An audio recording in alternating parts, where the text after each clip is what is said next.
How to use golden apples in Rise of Kingdoms. So first of all, you can only use them on your epic or higher rarity characters or commanders, and you'll be able to use them if they are roaming around your city. Now, you won't be able to choose specifically who to roam on your city. It's gonna randomly happen from time to time.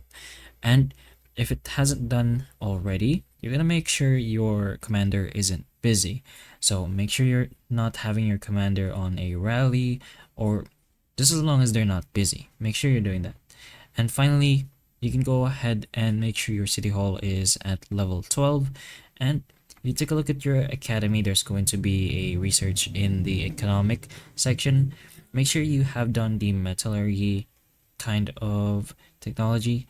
So if you've done that, it's gonna trigger a kind of event or a villager will come into your city and it's gonna give you a golden apple, which you will be able to give to a random kind of commander. Again, only epic and a higher rarity commander.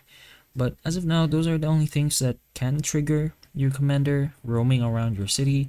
But if your commander is already roaming around, just go ahead and click on that specific commander.